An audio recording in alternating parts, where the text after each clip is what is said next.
Welcome, everyone, to Casters and Castles. This is the Community Games second episode, of Curse of Tamreon. I myself am not tormented by gnomes. This is NinjaManMat. Joining me is my wonderful co-cast star people, Karateoki, Mixed Pixie Riot, Nighttime, and Tormented by Gnomes. How you doing, everybody? Doing good. Pretty well. Hanging out. Yay! I don't know if I gave everybody last time we were doing this a chance, aside from just saying, hey, tell us all a little bit about you. But if by the name order that I just did, which I believe is alphabetical, if anybody would like to let us know anything that you've got going on right now as kind of an open stage for I can do really cool things. I can build, I can art, I can sing, whatever it is that you want to share. Now might be a really cool time to do so. And if you don't want to, don't worry about it. I will just sit here awkwardly for about 3 to 4 seconds until the dead air tells me to move on. Okay.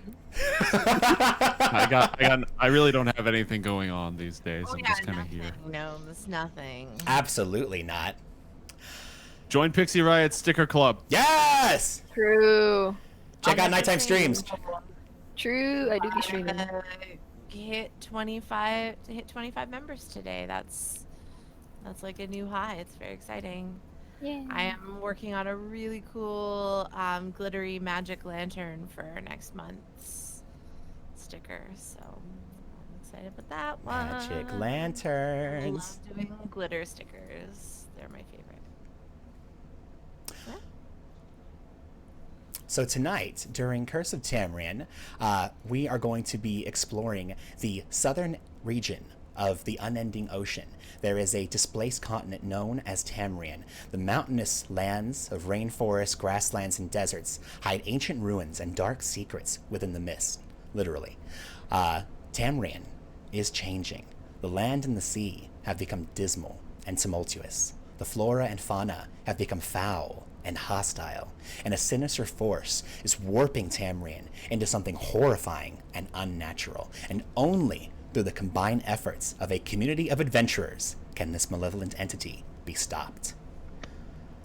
And with that, I think we can go ahead and step on in.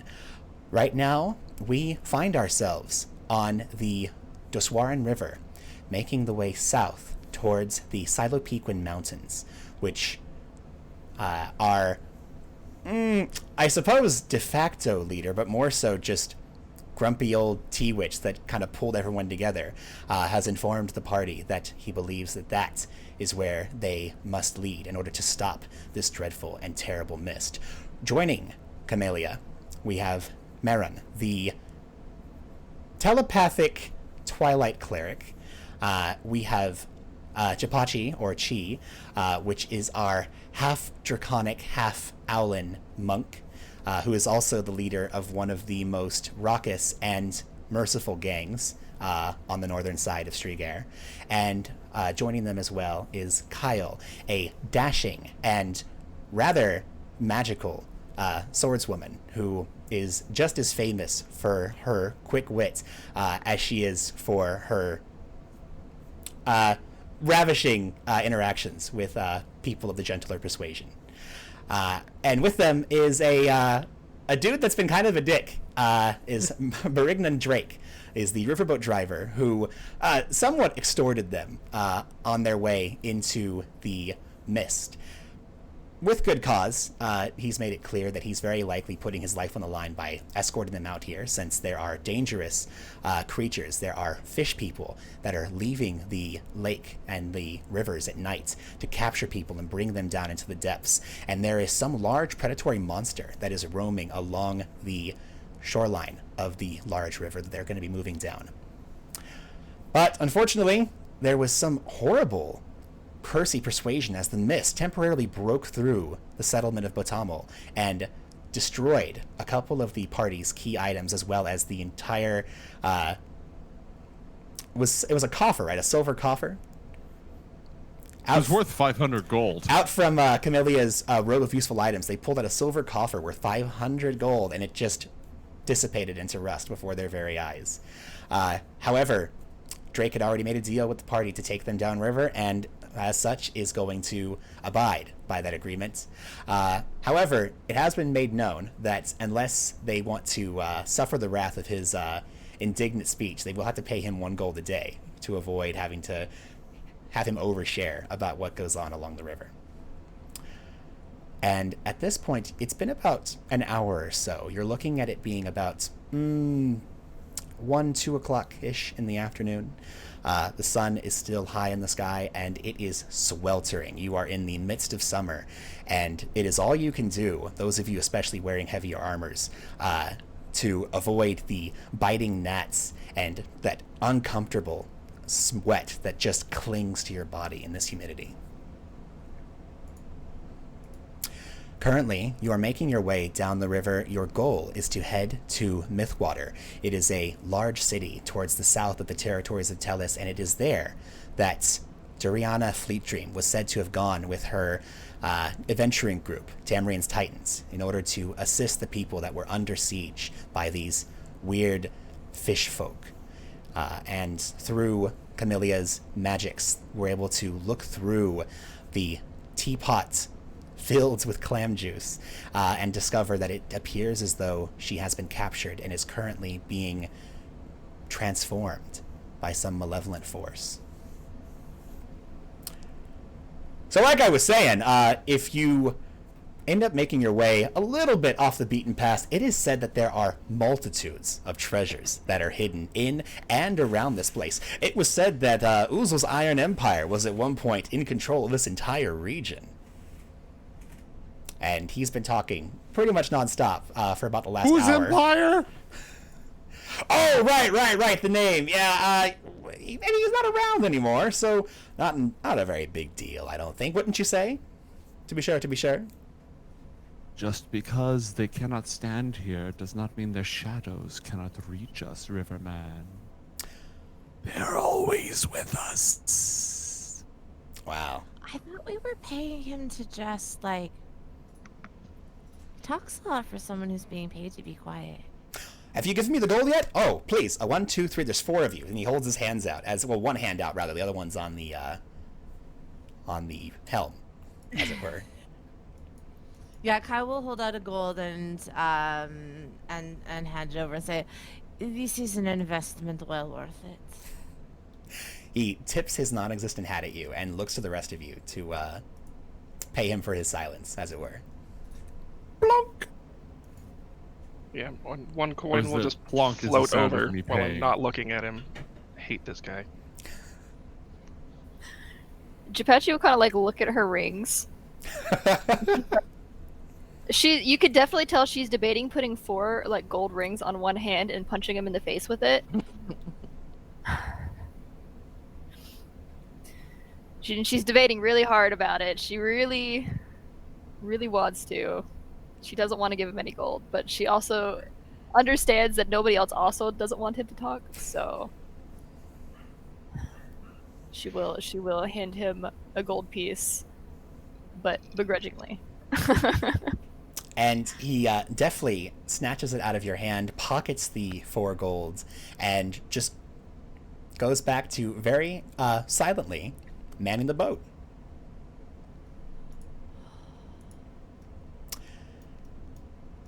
How long, rather, I should ask, you had been traveling, all of you, for quite a distance.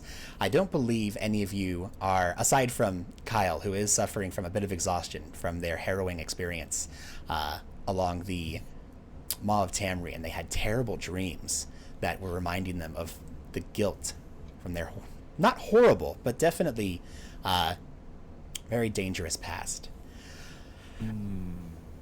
And Marin, you had received the blessing of Ramius, who had imbued you with the fires of creation. I had mentioned last time that effect was going to last for up to 24 hours, and I would like to put a small amendment that it will last for up to 24 hours of your choosing.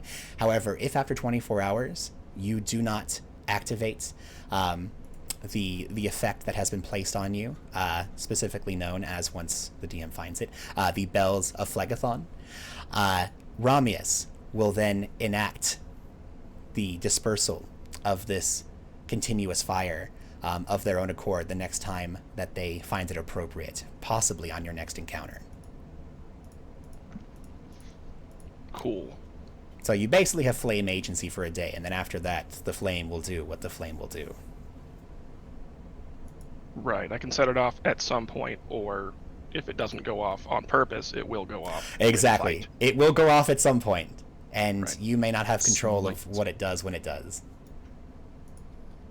Matt, how long are we traveling right now? Do we have enough time to take a short rest? You absolutely can take a short rest. This is okay. So this is going to actually be quite a bit of time. Let me go ahead and pull y'all over to the map here. And while I'm over here, let me just go ahead and throw us onto the gameplay, so that way everyone can see that cool map that we've got going on. Is it working? Yes, it should be working. Very good. Very good. Okay. And make sure that that looks nice here. I think that looks nice. I'm happy with that. So as I said, your group is going to be moving from the village of Botamal down to Cyloupequan, the mountains that are at the heart of the continent of Tamreon. This is a mountain that is filled with dreadful, horrible spirits that shriek and howl at night. And most of the time, people don't go anywhere near that place because it is so incredibly detrimental to their health. There are spirits that Mountain's will... haunted. Yes, exactly. The mountain is haunted, exactly. Not haunted. Isn't everything haunted? Yes, I mean, basically. Oh, speaking of which, It's a spectrum of haunting, really. we were kind of skipping through a bit of this because I needed to play catch-up to get us here. But at this point, now that you've all entered the murky veil, the dark fog that covers Tamreon when you have left a settlement, I would like each of you to please go ahead and make a wisdom saving throw, please.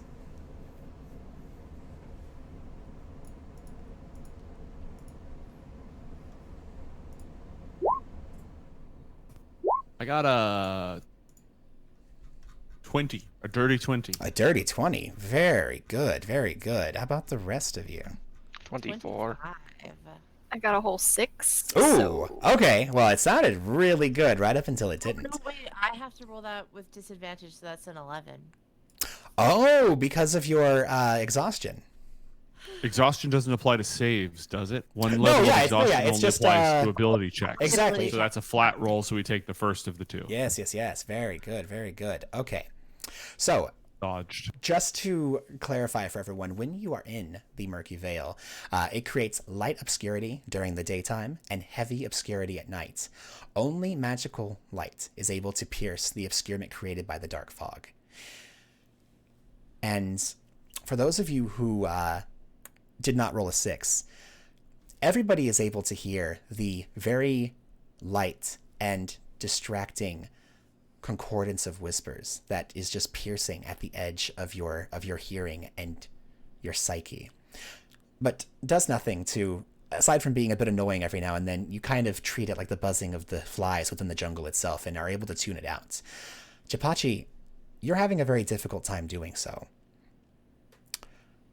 When you are listening, you can feel something creeping deep, deep into your cerebral brain, deep, deep within the head, almost like a little worm that has crawled its way in there and has just been planting an idea. The idea of failure. This is not going to be a successful venture. At least that's what it's telling you.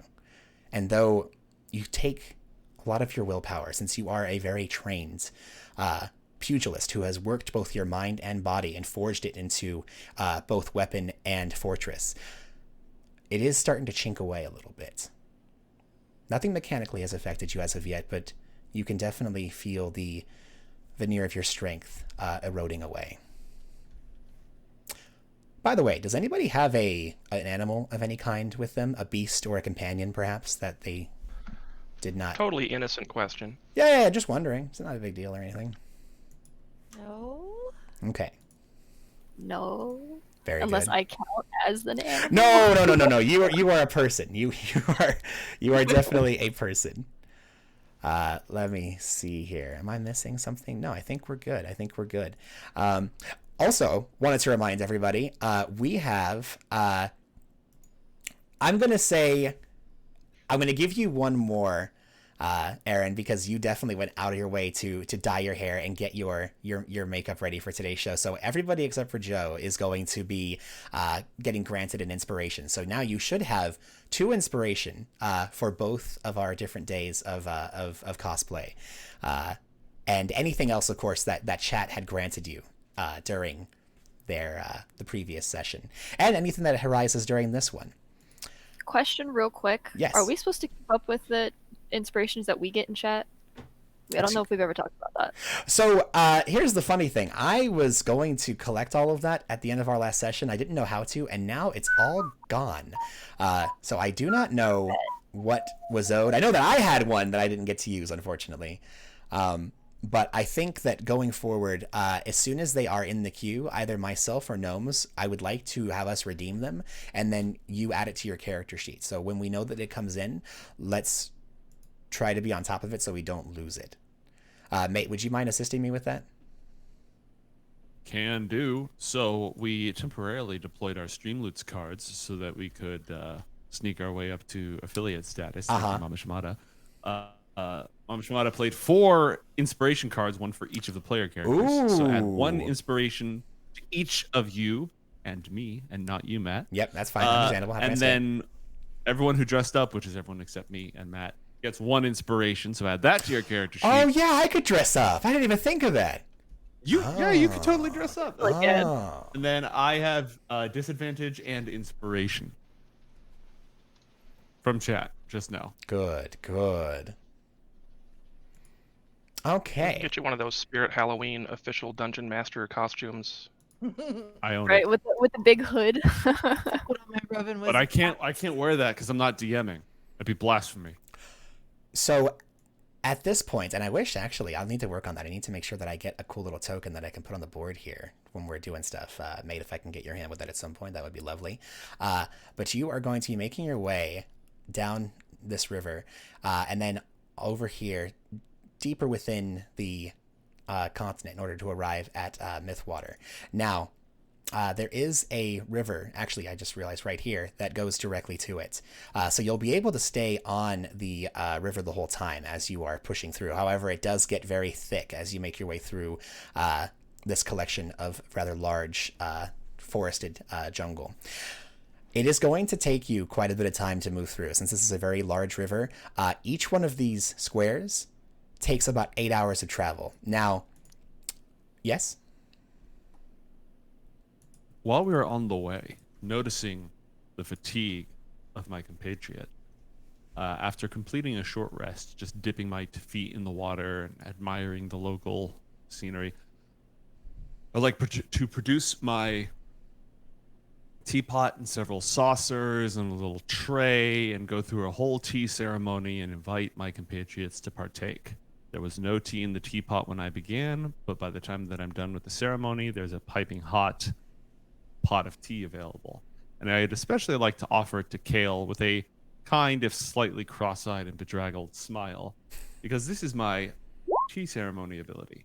I can magically conjure enough tea from me and my allies. A creature who drinks this tea loses 1 additional level of exhaustion. Whoa! Lovely. That's awesome.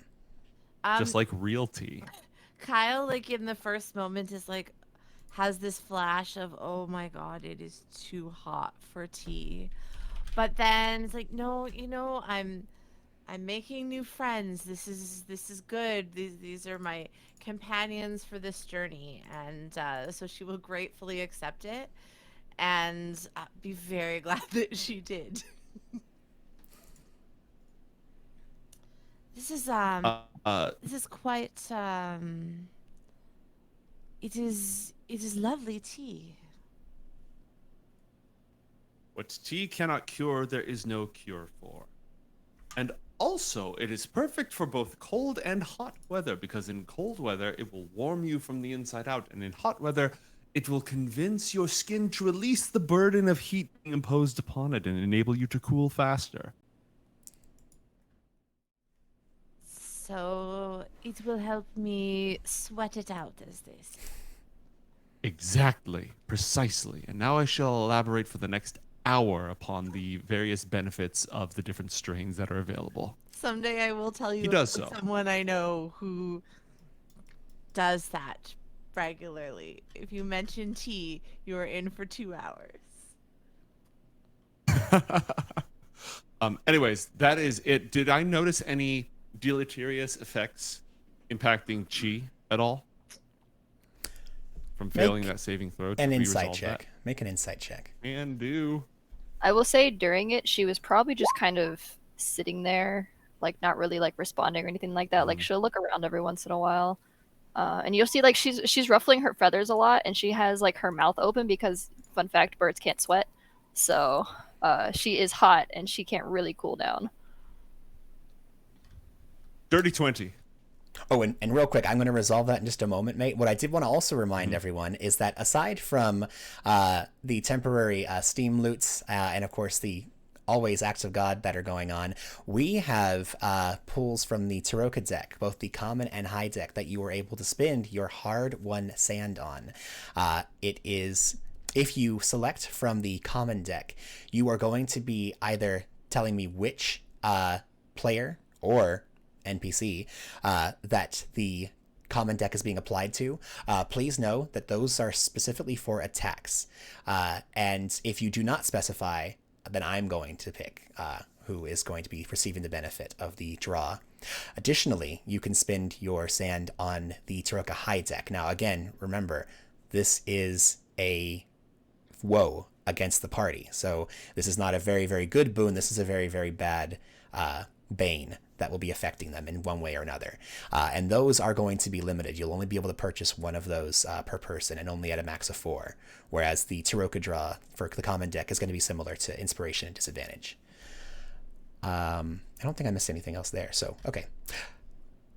Moving forward, with an insight of 20, Camellia, you are able to discern that while this fog is it's definitely a bit of a menace. This is why you're seeking out to end, destroy, or find some way to remove it in one way or another. You can see that despite the fact that all of you have been traveling together now for weeks through this fog, and it hasn't, as of yet, been a problem for you, it seems that as soon as you entered the Murky Vale on this day, Chi was particularly affected by it. It's almost as if there was some bug that was biting at her neck, but instead of slapping at it, you know when you get really tired and you're driving and you kind of have that twitch that you're like kind of shaking off the sleep? You can see that twitch, and it's not something that is normally too telling, except that she has never done that before in the short time that you've known her. Mm-hmm. So you don't know exactly what is troubling her, but definitely something is getting under her skin or under her feathers, as it were. Are you prepared for the next level of tea magic bull? Let's see it. I'm going to prepare a special cup with some extra herbs in it, something soothing and calming, because once per short rest, I can cast Greater Restoration. What? Without expending material components? Wow. I'm level 11. I am level 11. Just to clarify, I have no idea. I'm trusting gnomes on this. This could literally be the most busted thing in existence. I haven't even looked at it. I'm fully trusting the fact that he runs this channel and he told me we were going to be okay.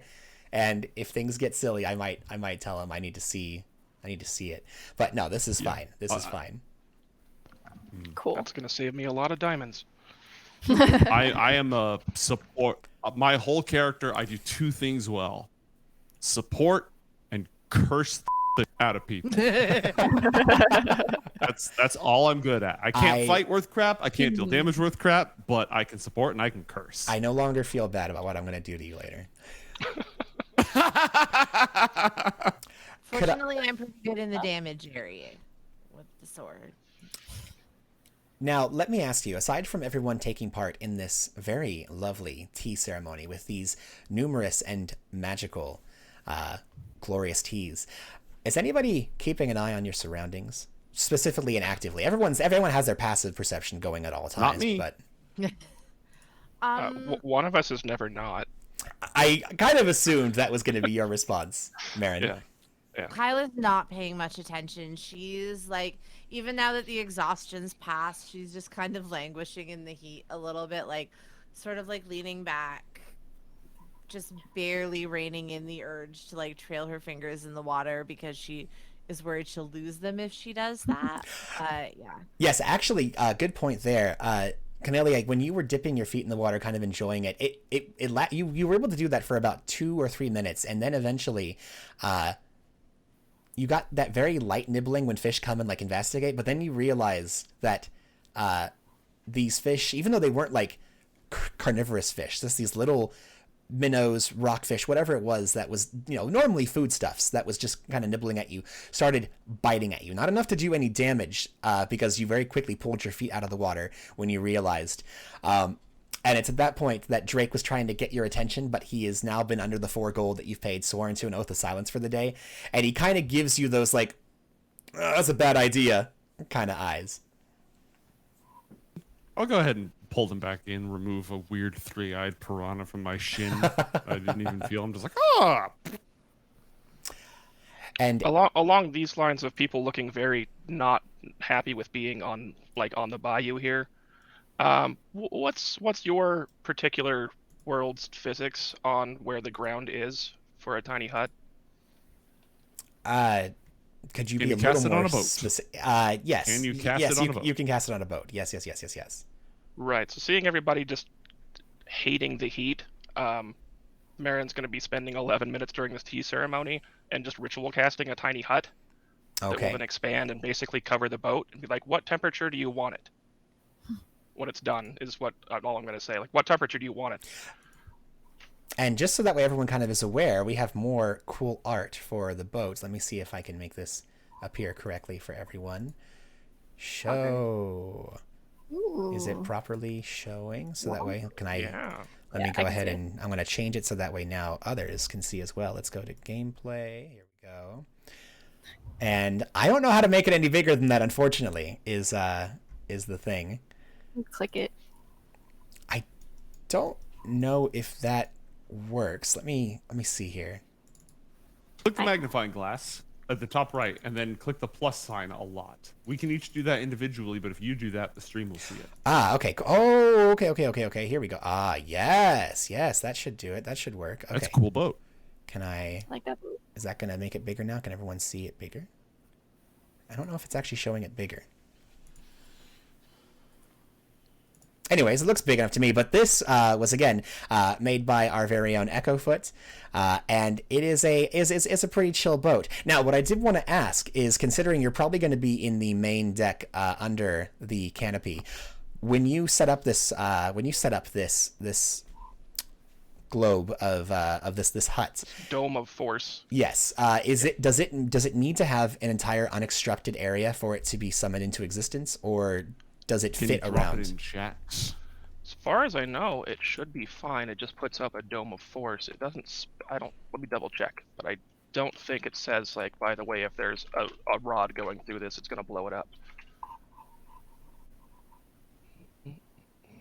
But yeah, if you have the spell, go ahead and drop it in Yes. chat so that way we can take a look at it. Oh, that's right. I can just click it from here. Yep, that you What can. level of spell is that? It's a 3rd level spell. Tiny hut. Display in VTT. Perfect. And while I'm just giving this a quick look, why don't anybody who's making an active perception check, go ahead and make that roll for me, please. Is this perception check before or after she got her specialty? Because she wouldn't have been perceptive before, but afterwards she would. Let's go ahead and say after. Let's go ahead and say after. Not that my perception's very good, but hey, 17. Pretty good. Springs and distance around you. It's just It magic looks as can't though- extend through it. It looks as though it says that as long as creatures aren't large within it, then you should be fine. So yeah, you go ahead, and it takes a little bit of time for you to summon this dome. And once you do, what sort of shape is it going to be taking, or rather, what sort of color is going to be? Right now, I here. think it's going to be basically just transparent, like Okay. maybe just a little bit of like an oily, very light oily kind of gray, so you can see where it is. So I can say if you go past that, it's going to get hot again. Gotcha. Okay, very good. So we have a nice, nice shadowy, kind of opaque looking Yep, I just set up dome. a dome of air conditioning, basically. Dome of AC. Amazing. The dome of AC. Very good. Okay. And let's see, I don't know. I love you. Am I able to get rid of that? I think I can. And that should stay there as long as I stay in it for the next 8 hours. Oh, I think I just made a realization about something. Good, good, good. I think that should work. It did. Okay. Cool. That's fine. What kind of realization is this? What's that? So what kind of realization is this? Oh no, it just me learning how to do production for a very new experience of mine. So as the two of you are making your way through the rivers here, I'm going to go ahead and pull us over to the river map. And as you are making your way down, and the two of you realize that as you've been keeping an eye on things, and you a little more recently, Chi, since you got your tea, but Marin, you've been keeping your eyes peeled ever since you made your way through this fog. And again, just wanted to remind both of you, if you could go ahead and roll that active check with disadvantage. While you're within the fog, all of your perception checks have disadvantage. Okay. And anyone's passive perception is also lowered by 5 while you're within the fog. Since you have this really, aside from just so the I got annoying better. So buzzing 19 within your is below. ears, there is that purplish haze that, despite the fact, even if you're trying to blow or waft it away, it is very resistant to being dispersed or moved. Very different than normal fog. And Chi, as you're looking around, you definitely get the sense that you're being watched, but that's not particularly odd. There's numerous monsters within this jungle, and there's even more wildlife. And you happen to know that the wildlife of everywhere is going to be hostile and aggravated by the presence of humanoids. And you do notice that some of the smaller creatures, again, the fish within the water, some of the monkeys moving from tree to tree, and even some of the larger beasts that kind of come up to the edge of the river, who then realize they can't reach you and will just move on in their fierce frustration, do not appreciate your presence. And while many of them are not moving to outright attack you, there is just this sense of dread and this heightened feeling of knowing that at any moment you could be attacked. Marin, you feel all of that and more as you are able to look around and just peering. Everyone else is enjoying tea, and you've got this teacup in your hand, and every now and then you just take a sip, but you're not even taking your eyes off of your surroundings, moving, darting around from place to place. And as you look over towards the eastern end of the bay, in somewhere around this region, you feel something is out of place. You swear that you saw a log blink, which is odd because normally logs don't have eyes. Are you sure? Well, It depends on where you're from, you know. Exactly. I think I'm just gonna shoot immediately into Chi's head. Like, did you see that? There's a log with eyes, What direction? and I will point off to the east where I saw the log with eyes. at this point, somewhere around here. Do I see the log with eyes? You do not. You don't see anything that is being... You see a log. You see... I mean, it takes a moment. There's a lot of logs out there, a lot of trees, and you can see one that, yeah, it does appear to have fallen, and it seems to be rotting away and returning to the earth. But no, I mean, it's just a log. I will keep my eyes on it and see Is if that I the see captain's the log? log blink. What's that? The captain's log? Drake winks at you.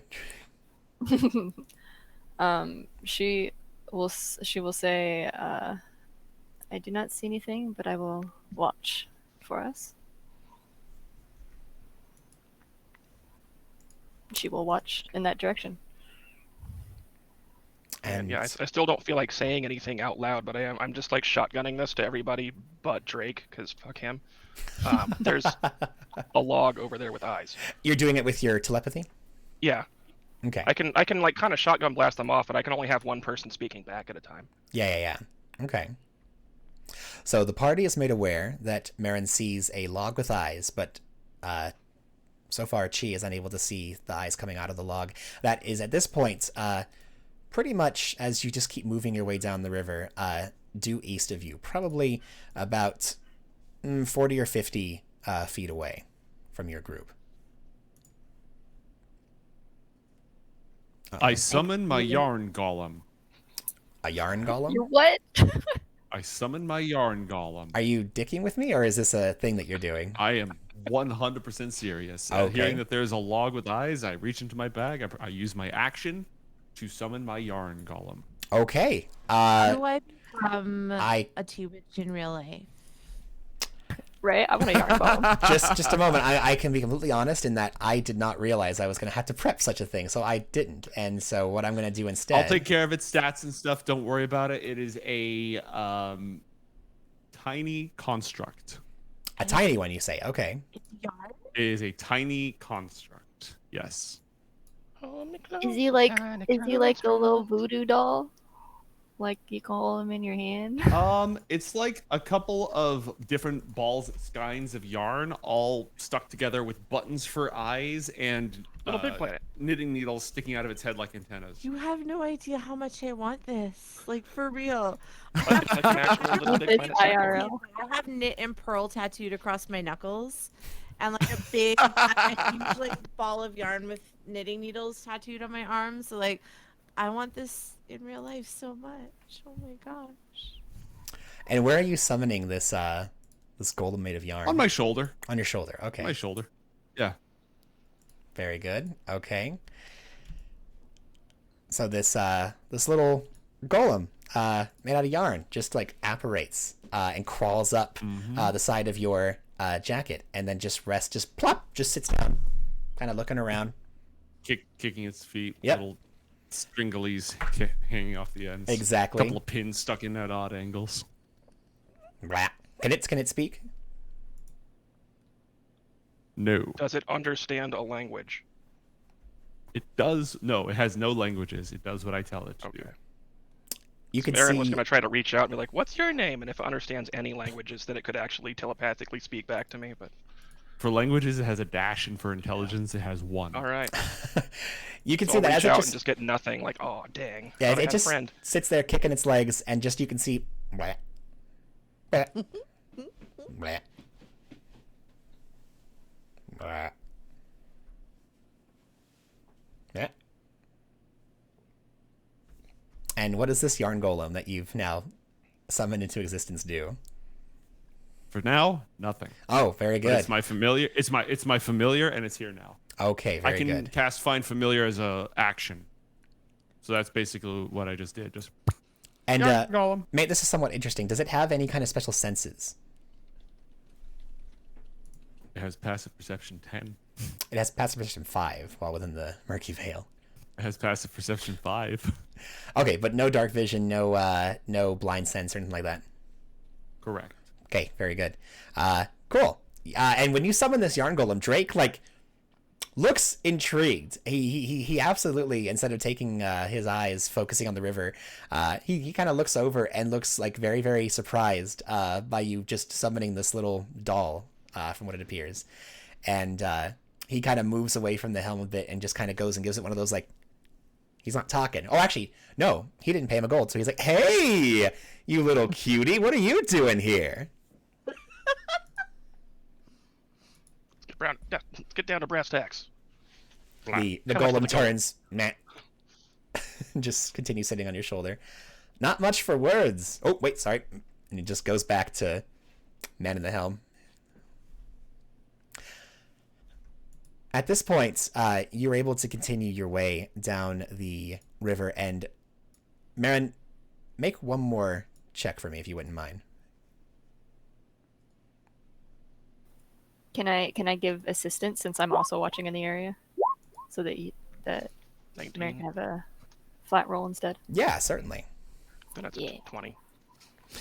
Didn't make much difference, but you know. And as you are making your way, looking in the direction of where you believe that log was, I'm going to go ahead and say that as you were assisting and he was successful, Chi, you are able to see, just for a moment, the log does blink. You can see these large, dark pools that it would be very difficult to see if you weren't looking for it, if it wasn't pointed out for you. But both of you see the eyes open, twitch as they look over at your boat, and narrow angrily before closing shut again. Well, I saw Gonna it hear in that your time. head like you saw that, right? Yeah, she's gonna say I saw it that time. I'm not crazy. Well, not about this. She will like scoff. And unless... Does it look like it's like moving or anything like that, or it's just No. it's just chilling on the log? Nope, it's just chilling wherever it is, whether it is the log or it's on the log. Apparently, it has some either magical or very, very good hiding properties here within this jungle. But at this point, unless anyone does anything else, it appears as though whatever it is just watching you. It doesn't appear to be attempting to stop you in any way.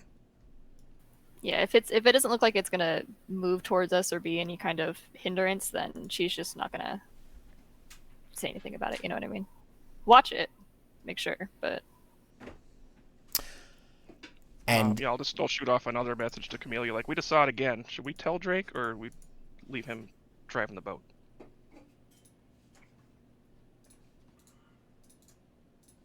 That log has eyes.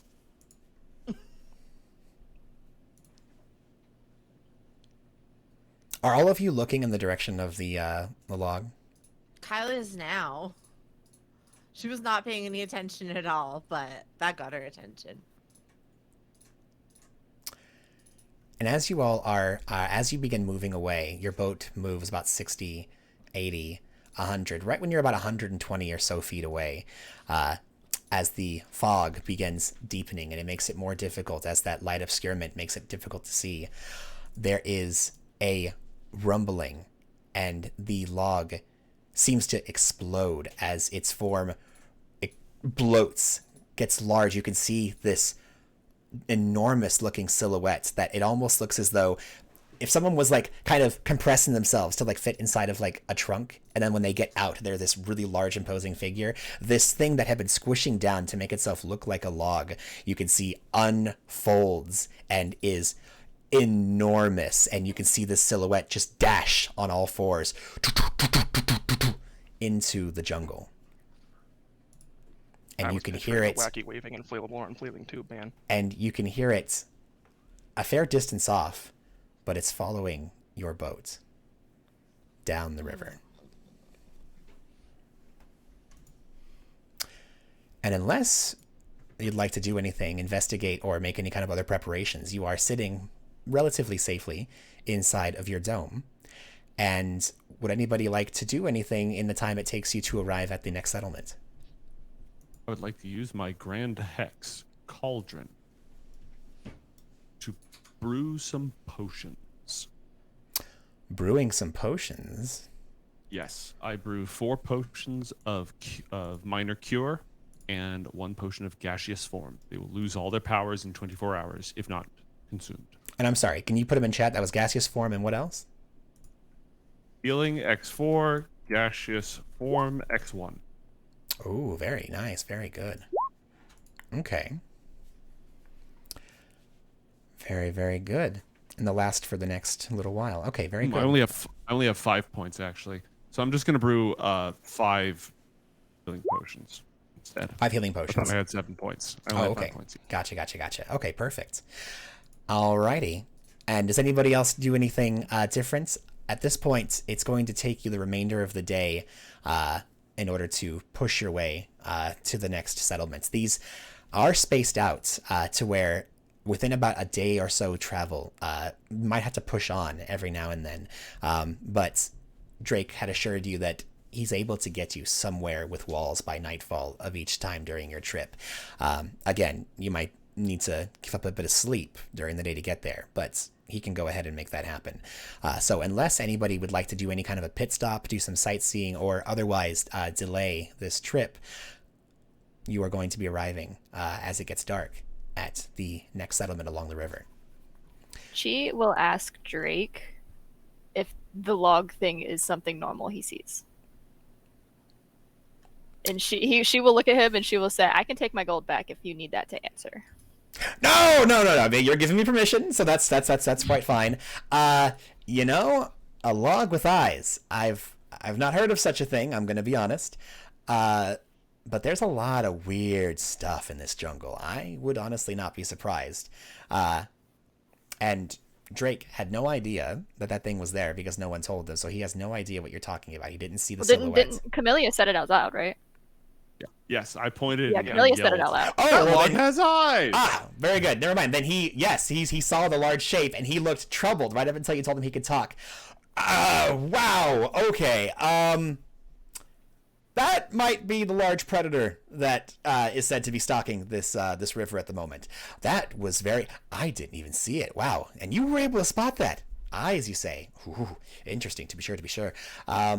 We should, and you can see he starts gently leading the boat kind of a little bit. Instead of the center of the river, he starts moving towards the other side of the embankment. Best to keep as much distance between us and that thing as possible.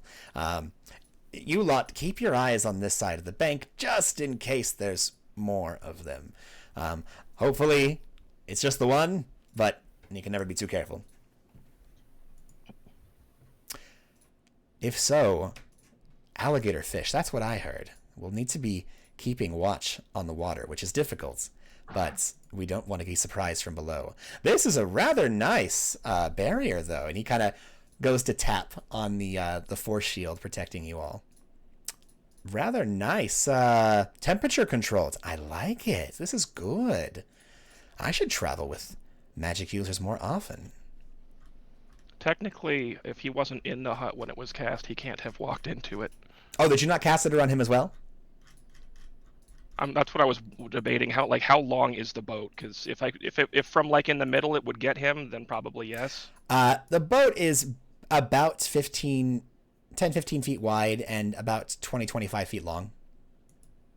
Okay, then yeah, I guess I probably would have protected him, even though I want to shove him into the water. 20-foot radius, yeah. Oh, it's a 30-foot radius? Really? I thought it was a 10-foot. No, it's a 10-foot. 10-foot radius, so 20 feet across. Yeah. So you would kind of have to be very specifically excluding him if you don't want him in it would there. have to be very obviously like, you can't come to my birthday party and we're having a G.I. Joe cake. So, very good. Okay. And was there a question that someone had that I did not respond to? Otherwise, we are going to be moving on to the settlements. Also, mate, it looks like we got quite a generous influx of. Can I do the thing? Yeah. Please do the thing. You don't. We'll have it set up next time now that Matt's stream deck is on its way. But until then, I'm just gonna have to. Behold, an act of God.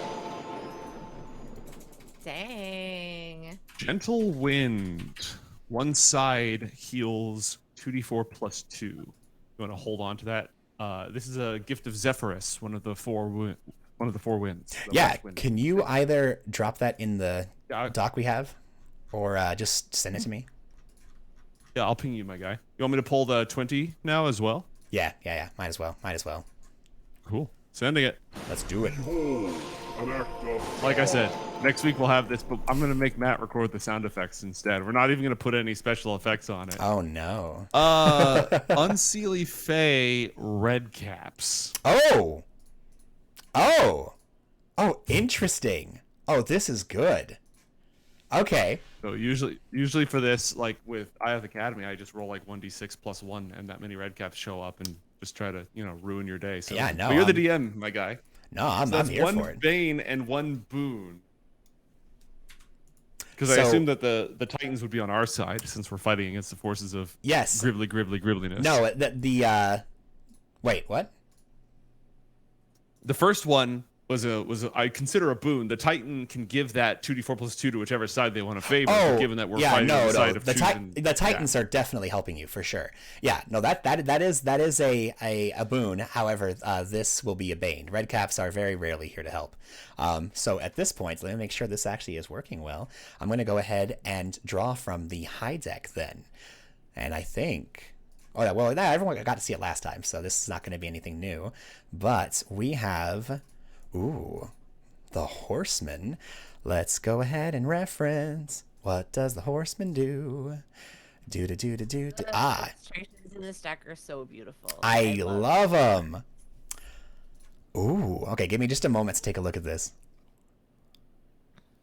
I'll have to post the Taroka deck that we're using. It's a critical hit Taroka deck that Drop the Die made. It's got all sorts of fun effects associated with it. Okay, this is interesting. It is a very good thing that you have this dome up. As you are flowing down the river, after having just seen this apparently large chameleon-like predator that had been keeping an eye on you, and it has now moved away. Every now and then you can still hear the breaking of a branch or the rustling of leaves as it is still nearby, but apparently is staying well out of your sight. There is a large churning of mist before you, but not just mist. Some kind of smoke has been mixing in with that purplish mist that is just flowing along the river and obfuscating your view as you move through this jungle of Dorswa. And the smoke pumps and billows rushing down the river, and you can see that there is not just smoke, but figures amongst the smoke, almost like a carpet heralding your very demise. You can see that there is, in fact, a horseman, a burning nightmare with flame, red flame and dark flesh that is running along this carpet of smoke, hovering just above the water's, the tops of the water. And in its wake, you can see, let me see how many. Let's go ahead and roll here. It's friendly. It's just Celty from Do Ra Ra Ra. You can see that in its wake there are 6 redcaps that are hopping and jumping and running behind this cloud of smoke. And sitting atop this nightmare is a headless horseman that all of you look upon, and in the brief moment before its arrival, you can all swear you know who this person is. This is someone from your past, this headless figure riding upon this nightmare, but you can't quite place it because you're only going off the features of their body. But wreathed in dark, horrible, ashy and brimstone flame, the horseman and its entourage slam onto the ship, crashing into it. Your boat rocks in the water, and the horseman stomps over the top of the boat and over the magical field of force that you have surrounding you.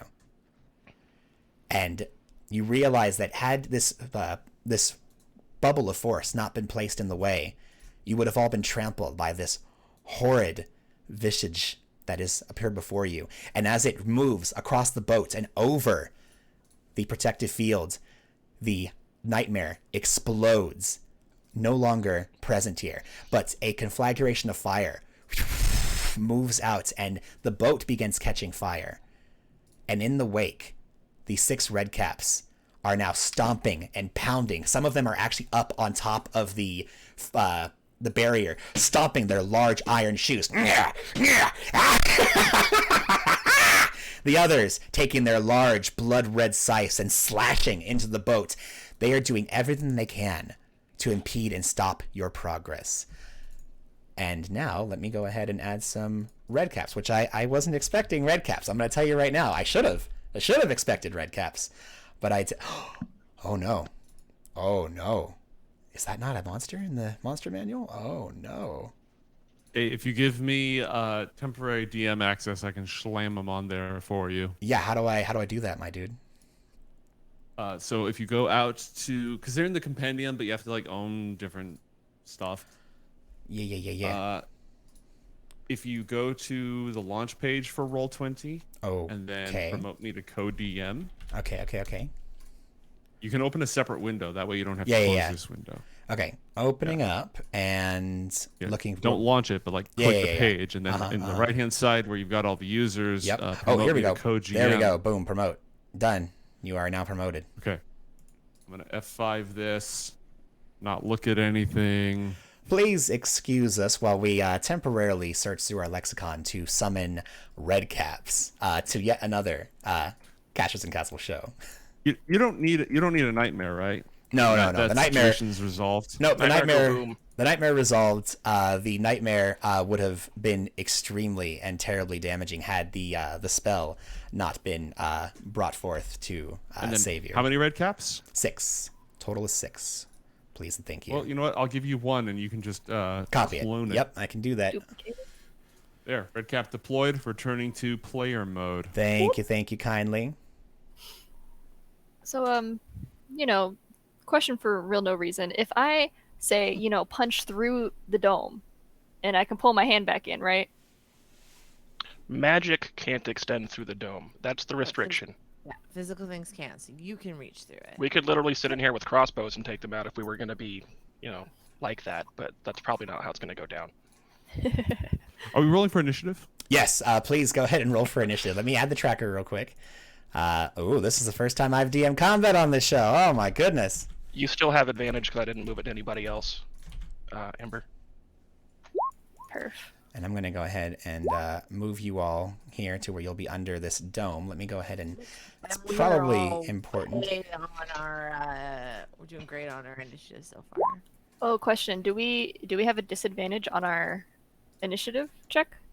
Initiative roll? Because the fog? For You what? do not, I believe. The fog doesn't inflict a disadvantage on the thing with the stuff, right? No, it's just perception. Oh, okay. Do you want me to roll for Yarny separately or on No, my I don't. turn? Yarny goes on your turn. That makes it simple for all of us. Cool. I would say. Here I we forgot go. to tap my thing, so I don't think I missed it. I did, but it wasn't letting me put accents on my character sheet. Oh, do I need to So make it's sure that not I? actually technically Okay, yeah, I'll add everyone's stuff. the same name. Mate, this is how big the dome should be, right? Oh, you're bringing a dome in. Okay, very good. Well, there we are. Very A 10-foot nice. radius dome. There you go.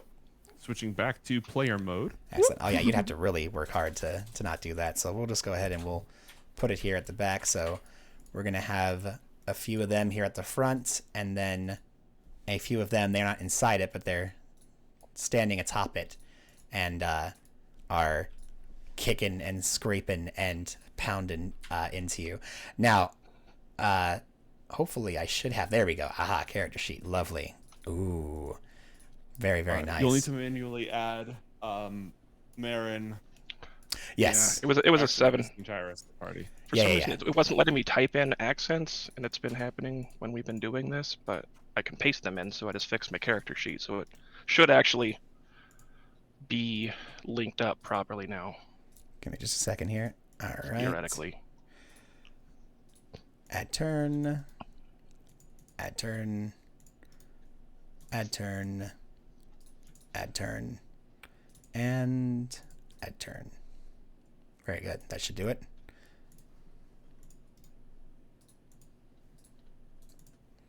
Okay. And just to make this actually simple for me and everybody else, I'm going to go ahead and just move everything down to right here. And I'm going to go ahead and just set some of these as map layers to make it easy for us. There we go. Okay, cool. The boat is going to, unless otherwise stated, continue moving down the river, but just so that way I can actually touch these things, make it easier on us. It's becoming fused with the map. So just assume that you are moving at a pace of 20 feet per round down in case that becomes a problem. Okay. And Drake, and where are the red caps? Oh, why did you get small? There we go. No small red cap. Time to initiative red cap. Okay, very good. So let's go ahead and just modify this here a bit. All right, so our turn order is as such. At the top of the round, we have Chi, followed by Camellia and Drake. Then we have Marin, Redcaps, and then finally bringing up the rear, last but certainly not least, is Kyle.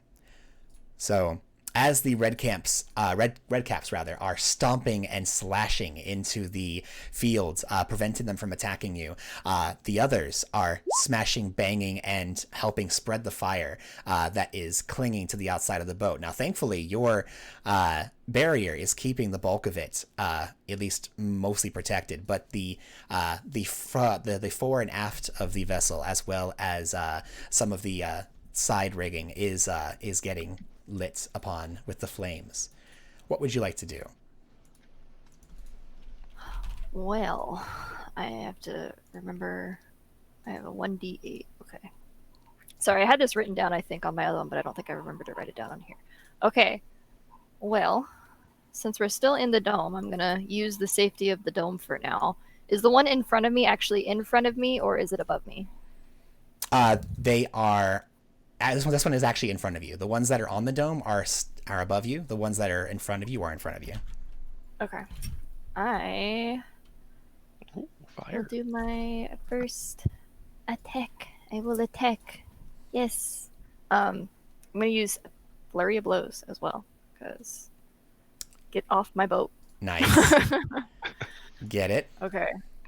Go ahead and burn your first key point of the game and attack this thing.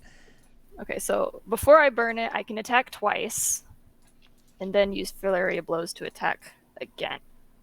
So To attack two more twice. times. You can get one regular or two with a bonus flurry. Okay. Yeah. Oh god, I'm so sorry. I haven't done this in so long. No, you're totally good. And while that's happening, Camellia, you are on deck.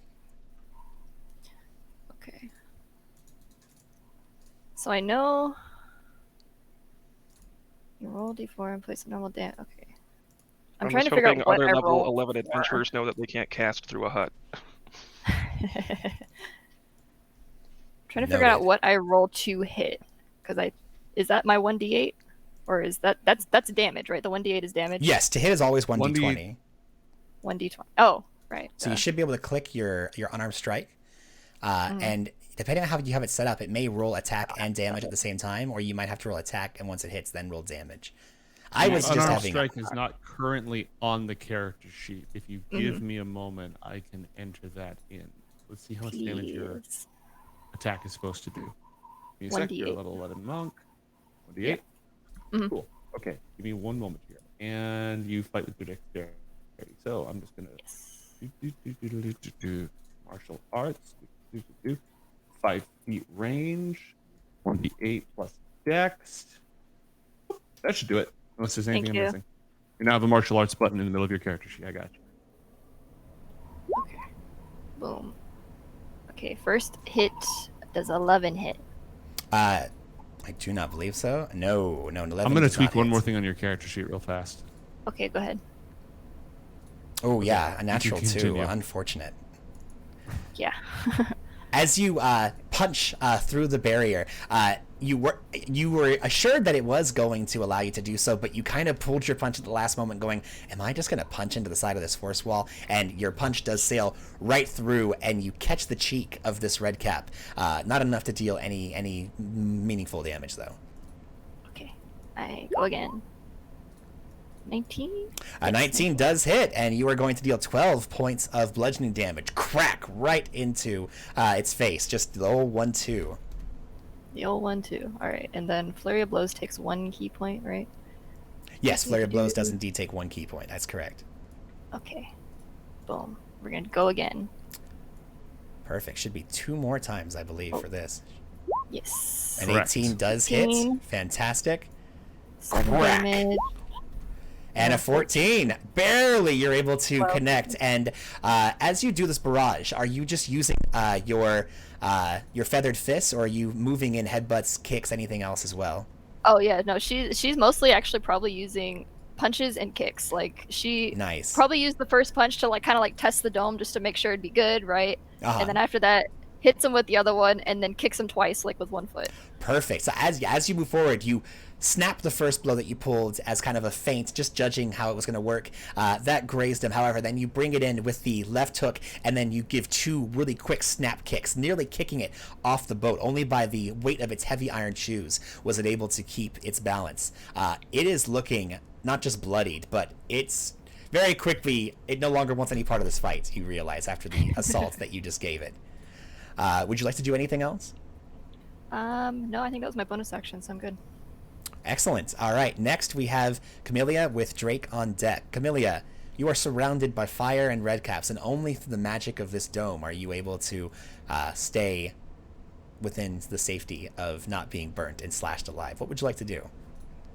Yarny, Nah. kill. Ah. And I activate Dire Familiar. Oh. As an action, I bolster Yarny. His current and maximum hit points are increased by 22, and he gains a bonus to his damage equal to my charisma bonus, which is plus 5. Okay, very good. Yarny has no damaging attacks. Oh. Instead, as Yarny like starts to unravel and the little mouth that's normally closed goes into this flailing pieces of yarn, he's going to fling himself. I will then use my bonus action to direct him to attack the nearest dude.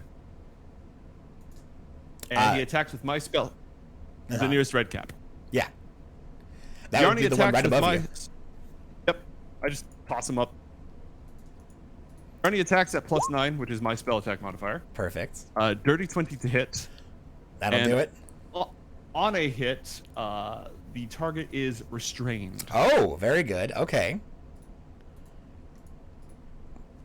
Cool. I'm assuming Yarny begins unraveling as Dire Yarny moves in to just completely start constricting the okay. Exactly. Any damage as All right, part of now, that, or just the constriction? Nope. Drown him, please, Yarny. Is Yarny able to move as part of this? Well, Yarny still has movement and has 30 feet of movement, so I'd like Yarny to just try to move into the water. Yeah. Okay. So it takes it's a 10-foot dome, so it just jumps and hurls itself up 10 feet. Are you able to stand on the dome, Marin? I wouldn't be able to. The Redcaps can. 'Cause Yeah, They're, okay. they're outside of it. So One like if I leave it, it disappears, and if someone like if someone that was in it goes out, they can just walk through it. I'm not sure if they can come back though. yeah, no, I believe. Well, so from what I'm reading here, you're able to come and go as you please, but you wouldn't be able to stand on this thing. So here's how I'm going to rule this. It has no Right. ground with which to actually use its movement on once it's constricted. However, how strong is this thing, mate? Yarny has a strength score of 8. Of 8. Okay, so here's what happens. Yarny flings itself up, is able to move into position with the red cap and constrict it. But now its feet, as it begins to try to get purchase on the dome, just kind of waggle and, oh, I'm not going anywhere, master. And so it just tries to yank the red cap off. So I'd like to make a contested strength check, please.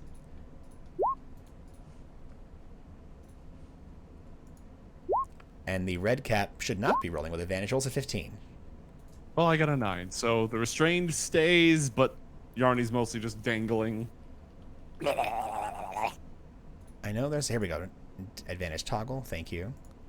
Auto roll damage and crit. Thank you very much. Okay, perfect. Yeah, but again, in future turns, you can still attempt to haul it off the boat. But for now, it is currently restrained. Cool. I use my action. I use my bonus action. Camellia's done. Perfect. All right. Next, we have Drake with Marin on deck. Drake was granted by chat a draw from the common deck. So they're going to go ahead and do just that. I'm going to go ahead and draw the card from the common deck, and let's see what we get here. The Necromancer. The 8 of Stars, which is the Necromancer. Let's go ahead and see what the stars have in store for us. Where are my stars? Well, they're actually right there, but I mean, aside from the people who've joined me for today's game, here we are. The Necromancer. Oh, wow. Okay. Well, unfortunately, I don't believe he has access to any spells, which would have this deal an extra 66 points of necrotic damage. That being said, for some reason, it must have been as the brimstone and smoke of the nightmare. Again, nothing is able to pierce in, and well, I think no spell or attack is able to pierce in and damage you within the tiny hut. However, this is not necessarily a magical effect, and as some of the smoke moves in, it seems as though Drake kind of draws it within himself. Oh, whoa! And is imbued with a very particular dark power, and as he makes his move to try to get these things off of his boat, he notices that your buddy is trying to drag this red cap off the side of the boat, and so he is going to move in to attempt to help. So what I'm going to do, instead of having him deal an extra 2d6 damage as part of this attack, I'm going to go ahead and just reduce the effectiveness to a 1d6 and have him try to help shove this off, as he's imbued with dark power, assisting your little buddy in dragging this into the water. So I'm once more going to go ahead and roll athletics for the red cap, which got a 19, okay. And our friend here is going to go ahead and roll their athletics. Ooh, and they get to roll an extra 1d6 on this. So let's see what the fates have in store for us. A 17. Am I rolling? What's that? Gotcha. No, carry on. He's just trying to shove at this point. But what I will say is there are two now shoving. So I'm going to go ahead and give Drake advantage on this. So he has a 17. Let's see if that +2 is able to make any more of an effect here. No, unfortunately not. So he, even with being imbued with the weird brimstone strength that he received, he moves in to help shove this red cap off the side. And unfortunately, just by him holding the wheel and kind of just getting up and trying to help push off this red cap, is not able to get any purchase, and it actually stomps down on his finger. Kind of sucks on the end of his thumb. Oh, that smarts.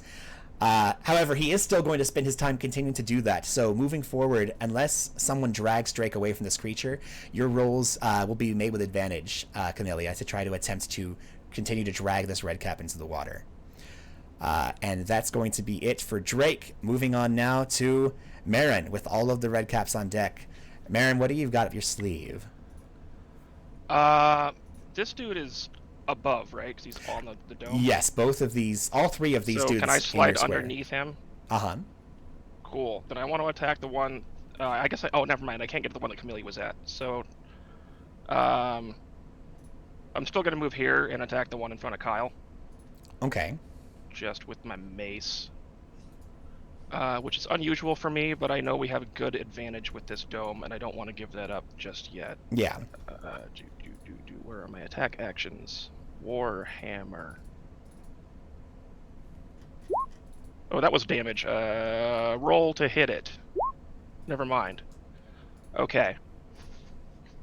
You have several inspirations sitting around, right? Yeah, everyone has a few inspirations. I've got 4. I don't know if I mean, I guess I could use one here. So 5 now. 4. Chat just gave you one. Oh, sweet. Wow. Fine. We'll try it. Just letting you know, like, hitting stuff with a hammer is not my strong suit. But that'll do it. Hey, that will do it. Okay, go ahead and roll damage. Trust in please. Realta. Thank you, Rialta. What's that? Roll damage, please, for this one. Shouldn't we just take what I already did on accident? Sure. Yeah. Yeah, exactly. Okay. There we go. The first one was an 8. So yes, we'll go ahead and deal the 8 points of damage there. Plus 8 for Divine Strike because you're at a level 11 cleric, right? So Yep. 16. Yep. Oh, perfect. Okay, I'm having trouble like reading what these were doing. Okay, gotcha.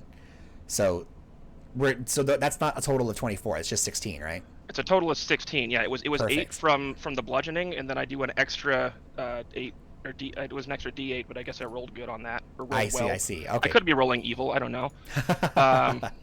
It's Realta. You're rolling good. Yes. You're rolling like a star currently. All right, and you reach out with your hammer and bash it right in the face. It gets a bit of a crinkled nose and blood begins pouring out. You stupid ingrate! I'm going to eat your bones when I can get to you. Yeah, I've heard it all before. And then I whip around, and the one directly behind me, I need it to make a strength saving throw. Oh, okay. Let's go ahead and do this then. Strength saving throw from the saving throw specifically. You said, right? Yep, we're looking for 17. Oh well, good luck. Yeah, no dice. Cool. So it gets force pushed. Oh, never mind. I can't. It's on top. Never mind. I scratch that. It's outside of the dome. I can't force push outside of the dome. Because it's magical. Yes. Yep. I got ahead of myself, but that's fine. I still did some damage. So my bonus action instead will be to high five Kyle. I will high five like with her wrong hands because like her I don't think I short have any other good bonus sword actions. is already out and just ready to like super casually. Yeah, I don't have many bonus actions right now. I can cast some spells and start flying. So that'll be it. Okay, very good. It's at this point, since they dropped that on top of you. I guess I'll ask. Do you want me to keep this dome up? Like it's useful, but if you want to cast spells, I'll have to drop it. That's an open question to group. Their pain is still steeping, and once the bag breaks, it will be ready to brew. I'm gonna take that as keep the dome up. Cool. I am not sure what that means, but I'm very handy with the stabbing.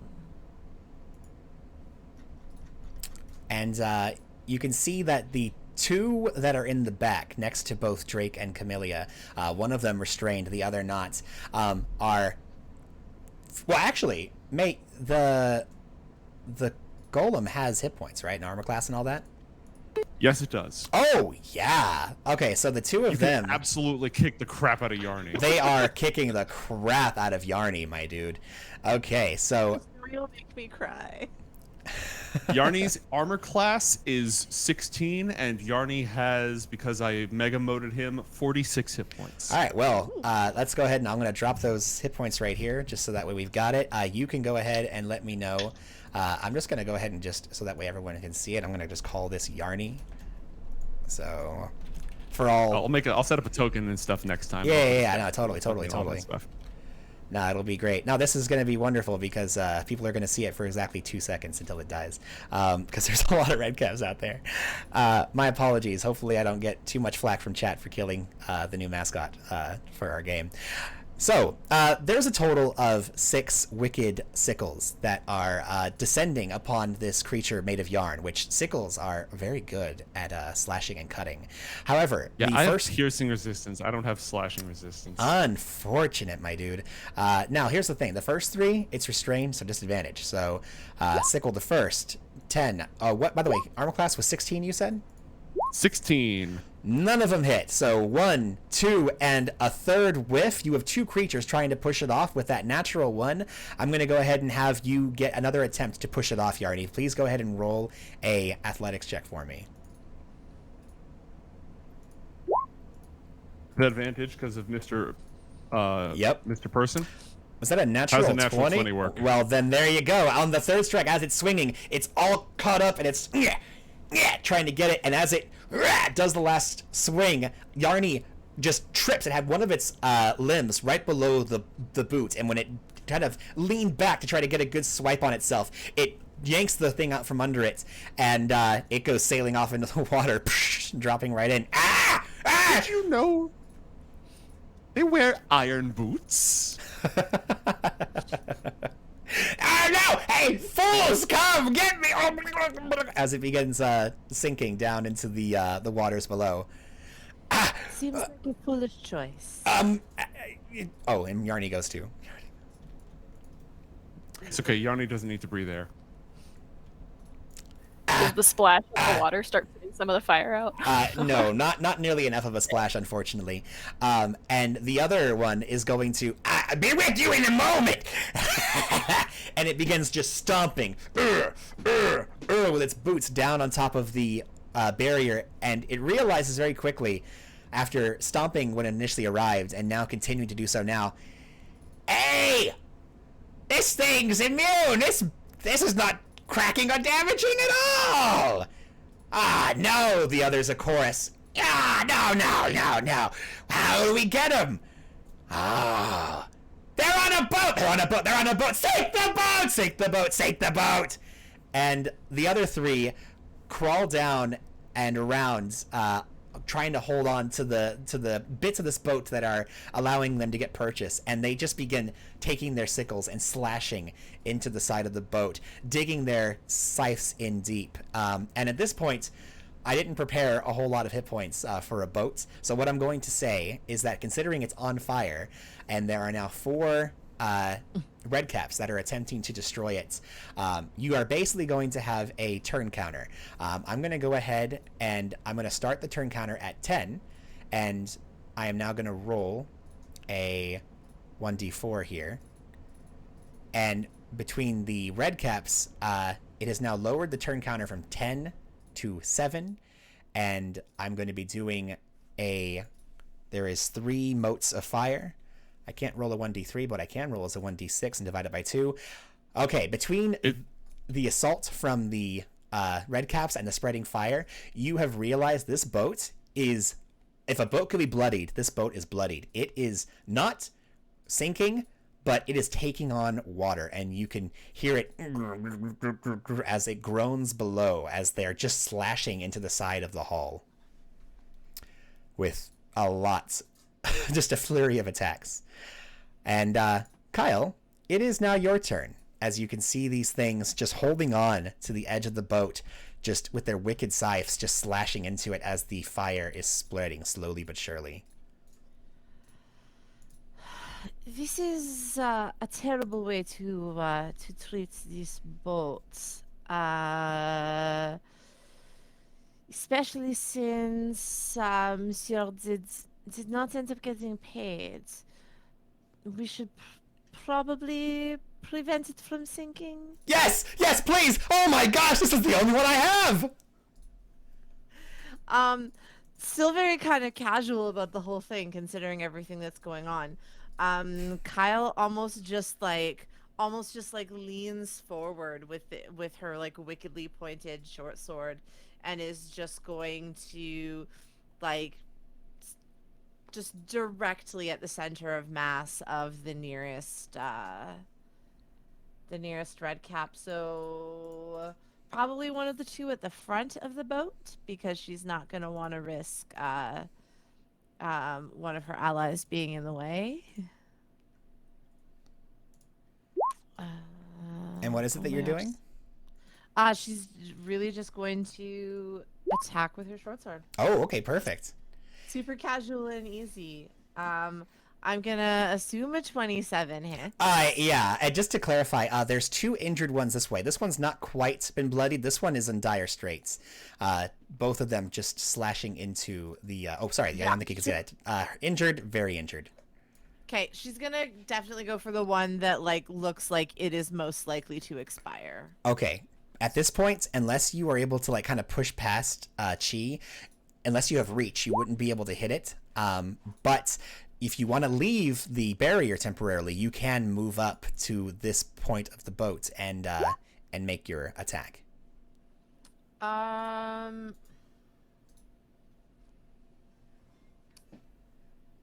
You know what? Let's.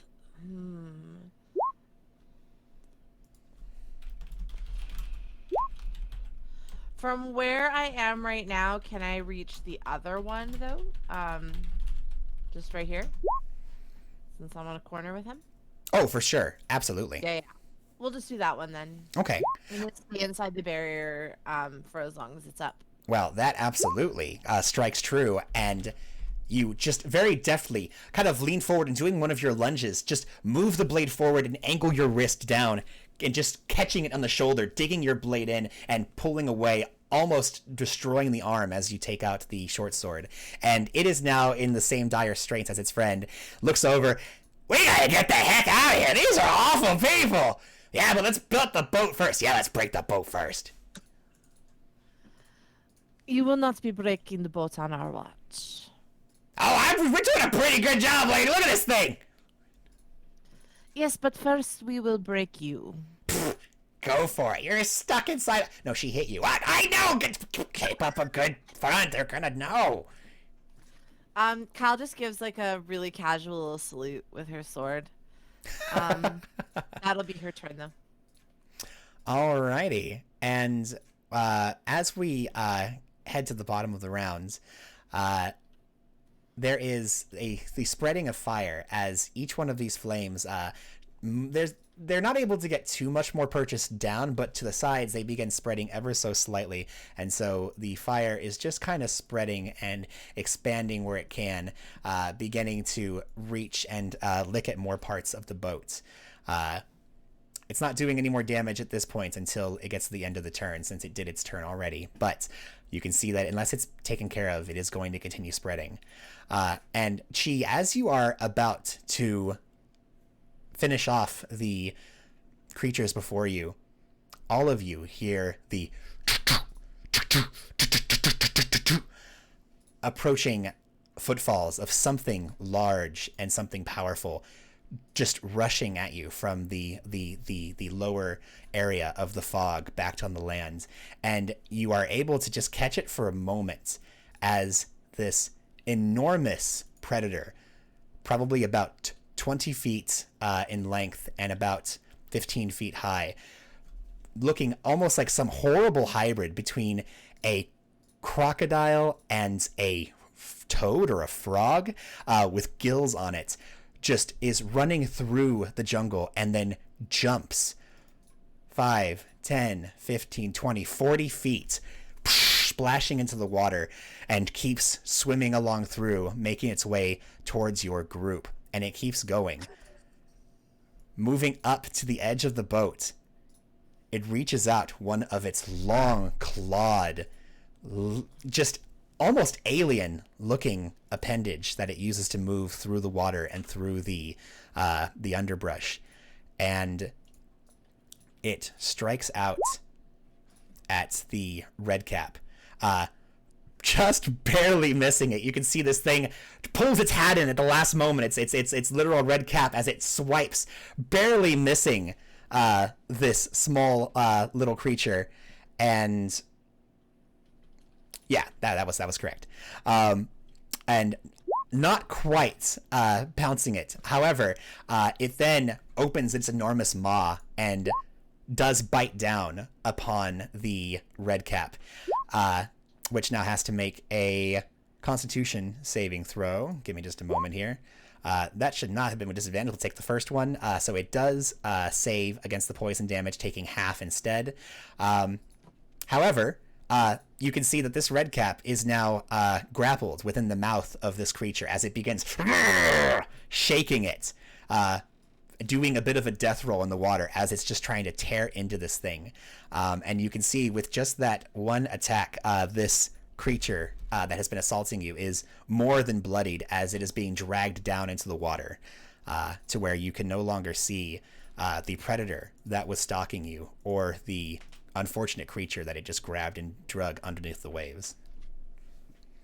It's your turn, Japachi. Cool. Upon seeing this, okay. I can't. Okay, so like my original thought was I want to try and grapple one of the Redcaps and then fly up and then just throw it. I don't know. I don't know if I have the strength to do both of them, and I don't know if that's a combat or a mechanic that I can do. I would like to try and grab both of them. Yeet, yeet, yeet, yeet. I don't know. Maybe if we could spend like some inspirations to be able to grab both, because they're both pretty hurt already. With inspiration, you can do a lot with inspiration for sure. Okay. I want to attempt to try and grab both of the ones in front of me since they're pretty hurt anyway, and just right up in the air. Okay, go ahead and expel one of your inspirations, and then I would like you to go ahead and make a athletics check since you are going to be trying to shove and punt them off. Okay. Well, I'm trying to grab them, and then I want to fly up in the air. Oh, you want to fly up in the air. Okay. Yeah. Well, so here's the thing. Without even spending inspiration, you have multi-attack. So you have 2 different attacks. You can just use your 2 attacks to just try to grapple each creature and then fly straight up. Grapple. Yeah, you can absolutely do that. Yeah. What is rolling for grapple different? It's just an athletics check. Yeah, it's a contested athletics check. Oh my. Athletics aren't great, but it's fine. Oh my. Do a 14 and a 5. Okay, so for the first one, a 24, and for the second one, 18. Would you like to use your inspiration in order to modify that? No, I don't think so, because my athletics is only a +2. Now, here's the thing. You can either try a reroll, or what I could offer you is you could spend 2 inspiration per creature to be successful in this venture. I will allow you to spend 2 inspiration, and you will grapple 1 creature for each 2 inspiration you spend, as part of this rule of cool maneuver. Since I like I like the cut of your jibe, what you're trying to do here. This is not a tactic where I'm trying to expunge your inspiration in the slightest. Right. This is just me trying to make sure you can do your cool thing. The cool monk inspiration. Mhm. Exactly. I mean, you've been doing such amazing cosplay. You should be able to get the benefits of being so cool. You know what I mean? It's very true. It's very true. Unfortunately, I only have 3 inspiration. Therefore, I would only be able to do it for 1. So I'm not going to do it. And instead, I'm just going to spend another key point and then just hit 1 of each. I'm going to try to hit 1 in front of me and 1. Nice. All right. Like 1 next to me, 1 in front of me. Go for it. Monk shit. Yeah. So I tried to grab him, couldn't grab him. So I decided to stay on the boat instead of flying upwards. And now I'm going to try and hit. Perfect. Let's see it. All right, 16. That's going to do it. Are you going to try and focus all of your attacks on 1 at a time, or are you going to just pop 1 each? 1 and then 1 in the other. Perfect. All right, 1 so the first one takes 9. This does hit. And then 15. And that does hit for 12. Very good. Wow. Okay. Both of them are just teetering on the edge of being okay. They're clinging to life like they're clinging onto this boat. And as you had reached down to grab them, they're both like, no, leave me alone. I won't let you get your little weak bird arms. They ain't got nothing on me. And then Raptor's saying that your fist just snaps out. Pop, pop. Ow! Oh, okay. I think I would have rather been grabbed. Oh, that was awful.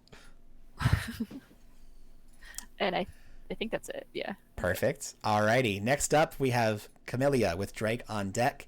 Camellia, Yarny, you can see barely as the obfuscation from the fog is making your vision, the farther it moves into this water, more difficult to see. But it is beginning to draw the creature under the waves, going down, down, down into the water. What would you like to do? Okay.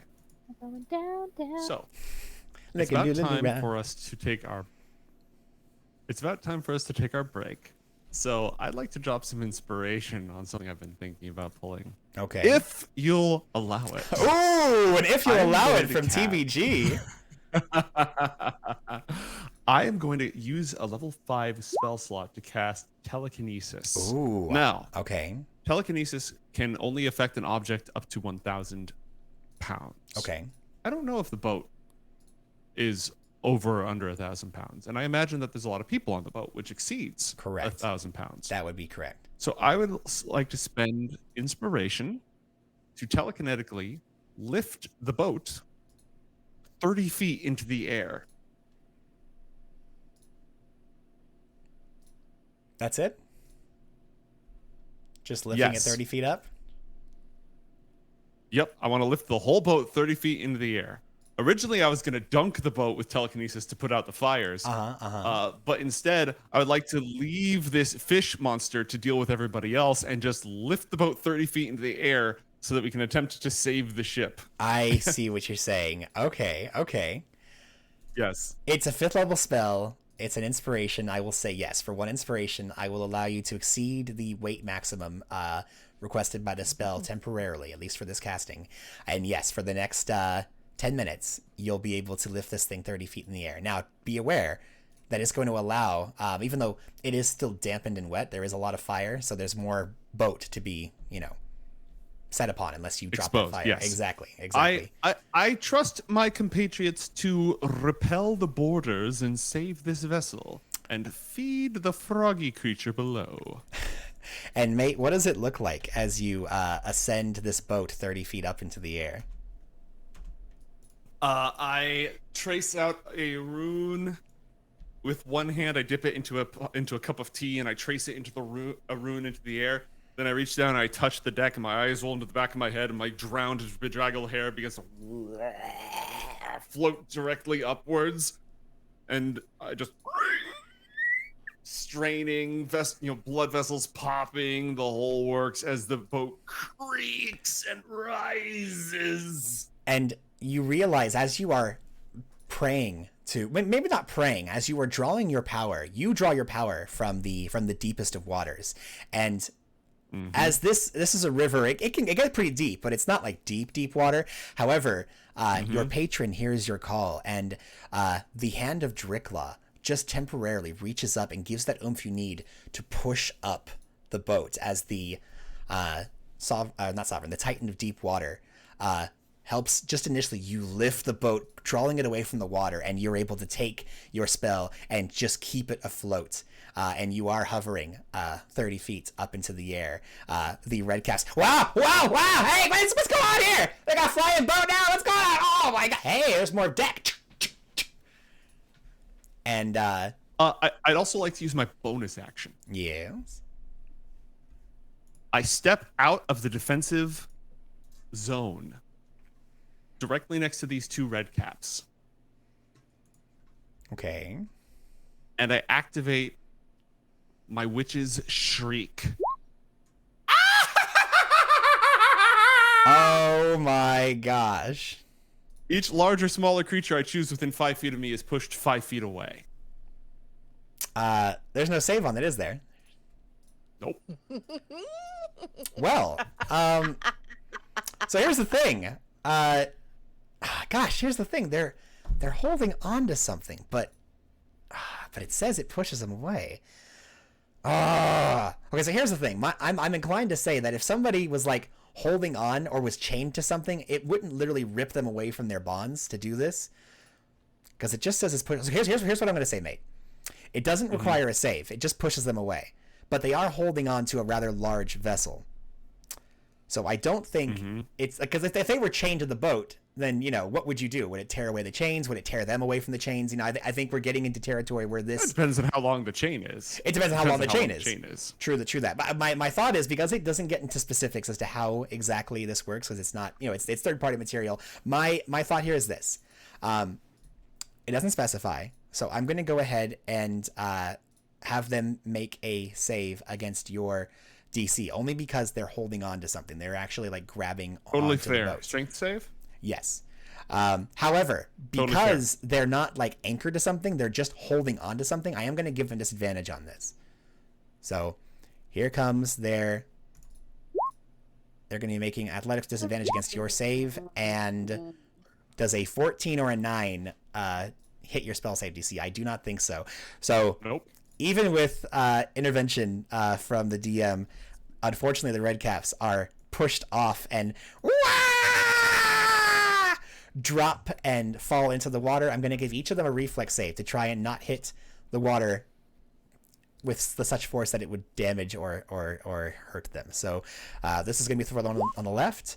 He makes a save, and the one on the right does not make his save. The one on the right is going to take falling damage as soon as it hits the water, to the tune of 6 points of falling damage. Belly flop sucks. Yeah. Yeah. Are you kidding me? That's dreadful.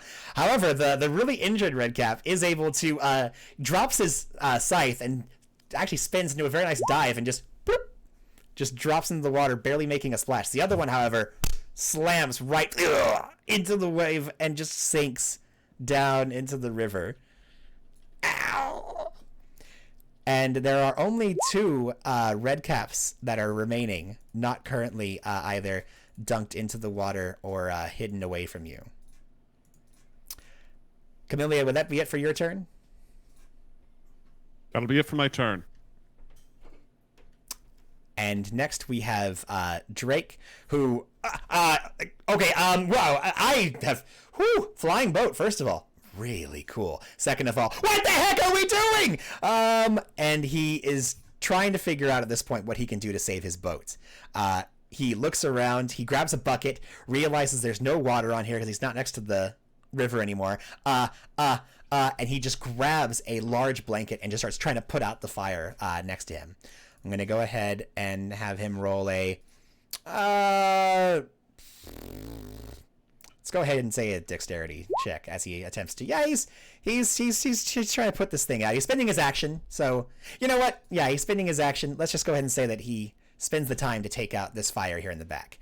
There are still 2 more across the boat that are spreading, and he's going to be making his way slowly but surely to stop all of that from destroying his precious boat. Marin, you are up with the Redcaps on deck. I am going to take a step outside the bubble, thereby collapsing it without spending an action to do so. Ooh, very nice. Then come back this way, and my athletics is not great, but I'm going to try to shove that Redcap diagonally off the boat. Oh, perfect. All right. It drops down. Nothing far enough for it to be injured or anything. But yeah, go ahead and give it that shove. Not great. A 9, and let's see here. Where's my Redcap? Here we go. It doesn't have any kind of restraint or anything, so it's 17. Unfortunately, no good. You little weakling! You think you can get me off this boat? I'm not going anywhere! And he raises his sickle as if to strike down and try to finish this vessel off. And then, I mean, obviously knowing that shove isn't working, just standing up and just holding shield in front of him. Then bonus action, make it, give it a DC 17 strength save. Ah, okay, very good. Let's see here. Yeah, no, it goes flying. It gets telekinetically shoved backwards off the boat. And how many feet does it get shoved with that? 5 feet. 5 feet? Okay.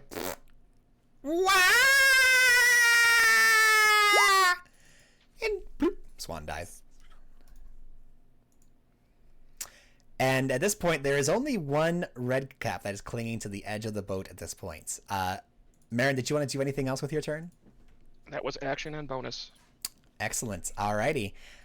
Next, we move on to the Redcap, and I, of course, hid the one that had the initiative tracker, so let me just go ahead and, just for temporariness, I'm just going to reveal that for a moment here. Okay, that last one weighs its options. There's no more friends up here. The boat is burning away, so I'm going to go ahead and roll a little more for this boat, although it did get halted a bit and is not nearly as effective as it once was. Ooh, wow. Fire does take quite a chunk out of this boat. And it is... Again, the boat, when it drops to 0, it's not like the boat crumbles in the dust and is gone, but it is going to no longer be water serviceable. You'll need to, like, stop and go ahead and try to give some repairs to make sure that it can actually hold the water. And as far as you know, you're not that far away from this large man-eating or gnome, fey-eating crocodile beast. So... Unless it can fly, which would... Unless it can fly. Thankfully, you're 30 feet up in the air, so you're much safer than you were. So maybe that's not going to be as useful for now. But seeing its options and knowing what is below it, the Redcap looks up at the rest of you. You know, you don't look dead. You don't look close to dead. I look pretty close to dead. Okay, here we go! And it reaches over to just slam into the boat, trying to think, like, if I can break this boat, I can take you with me. And it's going to go ahead and, because it's the last one left, it can't roll any lower than a 1, so it does its flurry of attacks and does enough damage to where now there are just open gaping holes in the side of the hull for this boat. And feeling like it's won and kind of getting an idea that it should be okay, it looks up at you, Chi, smiles. Well, if you want to finish me, come and get me. And it lets go and just kind of holds open, like, peace out, everybody, and just falls back into the water. Fails its dexterity save and dies as it slams into the top of the water. And you can see this just grim, warped smile as its crumpled body just slowly descends into the depths of the river. She will kind of look over the side and just be like... And, yeah, at this point, you can see as you look down, Kyle, within the initiative, it's your turn, and anybody who cares to peek over can see the thrashing of the large beast just devouring all of the creatures that are within the water as it just swims after them, and it seems to be focusing on destroying the ones that are still alive and then gathering them up into a little red pile at the edge of the river. I'm sure that's fine. Kyle is going to look at Camellia and like sword still extended, but mon ami, if you could perhaps lower the boat about she glances over the edge. The 10 feet, I could do something about this fire. How far did that thing just jump? You would guesstimate that it was about 30 or 40 feet. And we're 30 feet up right now. Are there any other options? I mean, I can control the water, but it's the wave at 20 feet. But perhaps there is perhaps Just there's pulling the another group. If we have no other options, we'll do it. Oh, I mean, one? Or Japachi do was we just use our grab a turns bucket to and just beat fly. out the fire. Drake pushes past you all, looks over at Kyle. Save the boat! Save the boat! He looks over at you, Camellia, puts a hand on your shoulder. Put the boat down. Just for a moment, let her do the water thing. I don't have my create water right now since I'm not working the shrine, so I also realize that we might have to wait till Camellia's turn to be able to adjust the height of the boat, which I fully understand. Correct. You can hold your action if you'd like to do this under the. Well, I'm the last in the round, so let's see. can we maybe get some distance first? This is Yeah, I'm gonna do Not a my diagonal. favorite. I can move on my turn. I can do up to 30 feet of movement. So I was going to do diagonal, basically 20 feet forward, 10 feet down, for my 30, to at least get us a little bit more distance. Just dip down long enough to put out the fire, and then continue our magical flying adventure. I'm just looking to see what else might.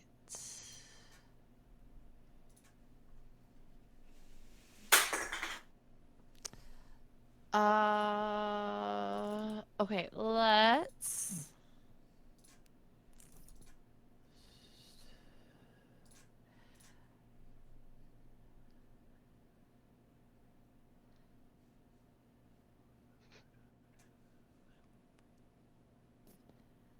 Um.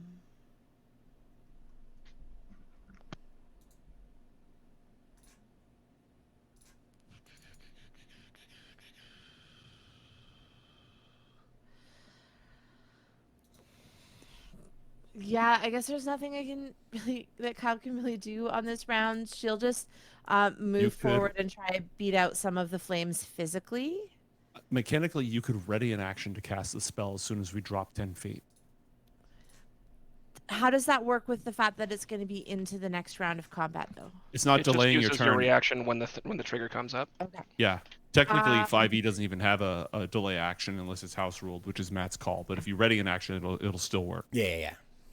Let's do that then. I'll be ready with control water for when that happens. Okay, perfect. So we go ahead and Kyle,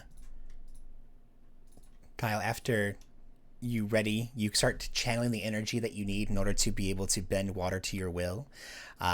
And below you, towards the end of this round, again, there's a whole boat in your way, but those of you who go to the edge and are able to look down from below, you can see that bubbling under the water, that is now very quickly being filled with red, steeping the water, much like Camellia steeps their tea.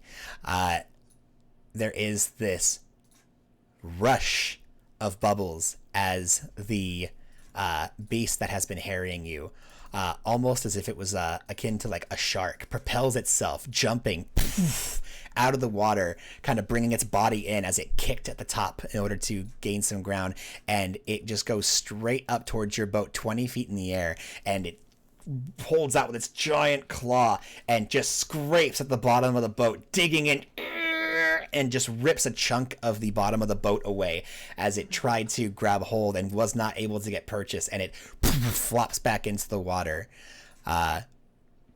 There again, seeking to collect the other Redcaps. You can hear a gurgle as it apparently finds another victim down there beneath the waves. Chi, what would you like to do? You've got a burning boat that the flames are spreading ever more. At this point, you all come to realize that if this boat is not being held afloat by Camellia's magic, that it is not going to hold water anymore. Okay. I can kind of see, like peering over the edge, I can see roughly where the monster is down there, the river monster. Oh, yeah. Okay. And you said that Drake is now using a blanket, so that means the bucket that he found was put down. Correct, correct. Oh, yeah. I'm going to go over, grab the bucket, and then I'm going to kind of step up on the side of the ship, turn around, look at everyone, and just go, and then just like dive off the back, like backwards, and she's going to do a cool flip thingy in the air, get her wings out, and she's going to kind of fly a little over towards the shore, about 25 feet over. Pretty much full movement, diagonally down towards the water, 25 feet, grab like a bucket of water, come back up 25 feet, and then splash it on the boat. Perfect. And with that, since you're using your action, even though this has been spreading a little bit more, with that excellent description of how you were going to see about this, we're going to go ahead and just say that you were able to clear this entire section of flames during your turn. Is there anything else you'd like to do? It's my full movement, but I'm just gonna kind of stay flying. I guess I'm next to the boat. Okay. Right now. I'm gonna stay flying on like this side of the boat. Perfect. Here. That's excellent. All right, Camellia, we're up to you. What do you got? What are you doing? I activate dip.potato.chip.exe. I lower us 10 feet with my telekinesis so that the splashity splash can take effect. All right, and now you are within range, Kyle. So if you'd like, you can make with the with the water.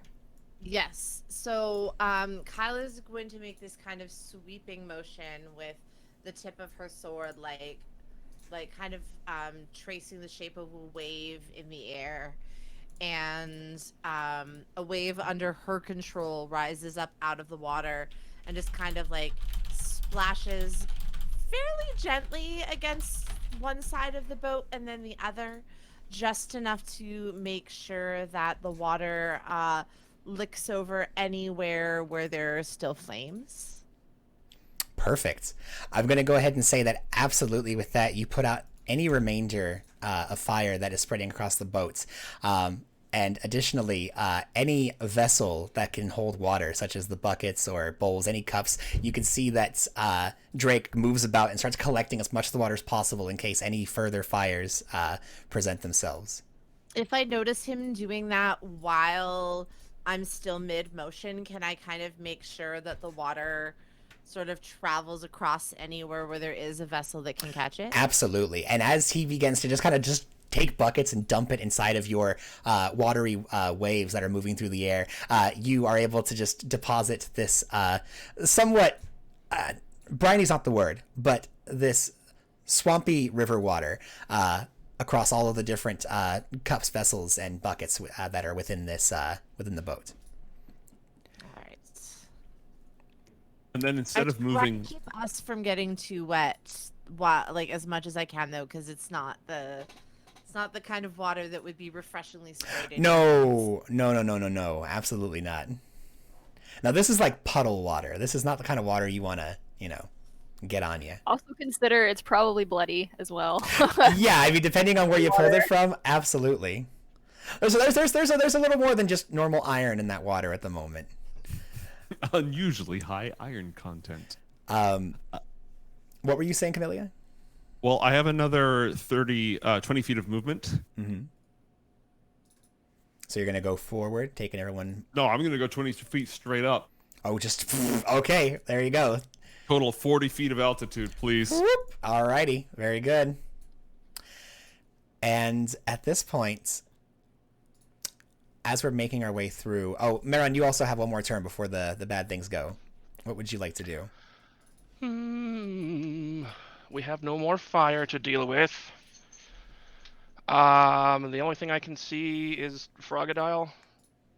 Yeah, but it keeps kind of coming up and below, and you realize, especially as the boat is now moving higher, it's no longer interested in attempting to try to assail you and your group, and it is just seeing about consuming and just gathering up all of these the Redcaps. It does so with terrifying efficiency.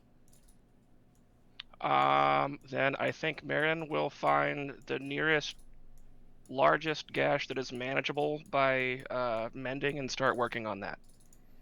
Okay. With mending, I believe it only fixes it's a minute, and I believe it only fixes like a small tear. It's like a foot solid, like a. Yeah, so you'll be fixing long. Like not large gashes, but small. A lot of small Right, I'm saying like the tears. largest thing that could be handled that might be useful, like kind of leaning over the boat, like, okay, this one really needs to be fixed. Yeah, I know I'm not gonna like make the boat seaworthy in 1 minute, but I'm I'm starting the process of like, well, if we're up here and we're not fighting, then this is what I can do right now. Absolutely. And as you all are either making your way up or making your way forward, but definitely away from the scene, you can see that over the course of just the next few, maybe less than a minute, as you're still able to see as you make your way away, all of these Redcaps have either been devoured or destroyed, and as it begins just sitting there next to this rock, just digesting some of these creatures, you can see that Yarny is just kind of sitting atop one of the ones that you had it try to drown, and you can see it very futilely trying to pull the Redcap out of this creature's mouth and just like continually try to force it into the water to drown it, since that was the last command it has received. And you see as the mist begins consuming this scene before you, you can see Yarny just kind of look up in Camelia's direction and go, meh. And with that, we're going to go ahead and take our break for the evening. We'll be right back just a little bit, so go anywhere. Just hang out and prepare to do anything that you'd like to cause any further chaos for our adventure today.